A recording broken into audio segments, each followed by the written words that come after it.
There's a lot of crazy woke things happening in schools, but we've got to get these kids reading.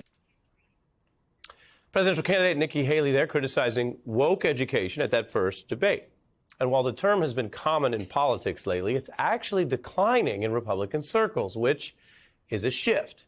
In fact, it may show the limits of these so-called culture wars. It turns out Haley's line was actually the only single time any of those 8 candidates ever said the W word over those 2 hours.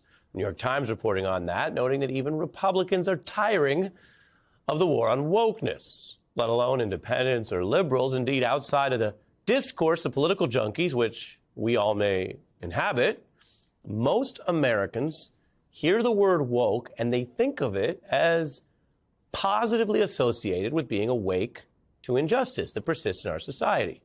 The New York Times, adding to polls of just Republican voters, found that GOP candidates were unlikely to win votes by narrowly focusing on rooting out woke or left-wing ideology in schools, media, culture, and business.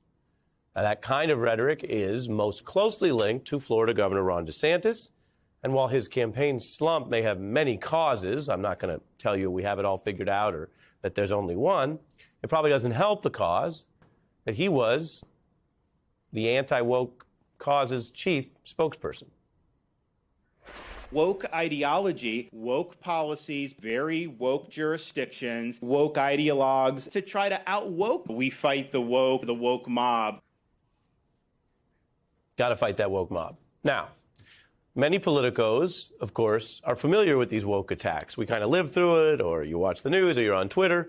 So one interesting point I want to get into with you tonight is that the failure of these attacks may actually be getting less attention. People may not realize what's happening. Some people might even wrongly think that it is still an effective attack or an area for liberals to go on defense. In fact, it's Republicans who are in retreat here. The National Party has formally now advised candidates not to overdo it. They have a memo stating that while critical race theory is a concern, it's not the driving force. If Republicans are solely focusing there, the RNC says, they're missing a wide swath of voters. Independent data also backs this up. Parents are actually more concerned about pandemic disruptions, funding, and training than the much-hyped idea that armies of radical left-wing teachers are brainwashing their kids. Now, that right there's a lot of evidence. But polling and memos only go so far. How are parents actually voting? The answer is striking.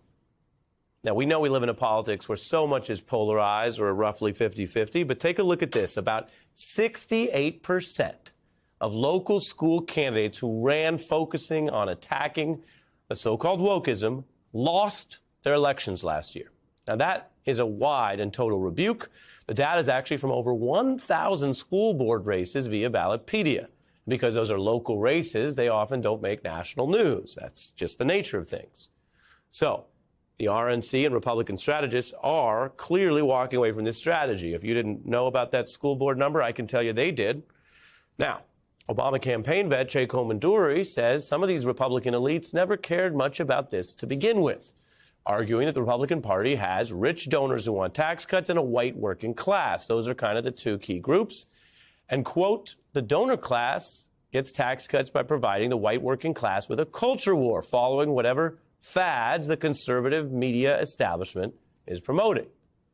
So you get the hype and the lip service for the fad for a while, but according to Komanduri, it can still be downplayed or just discarded the same way DeSantis can be forgotten. While apparently the tax cuts and corporate agenda, well, that always comes first.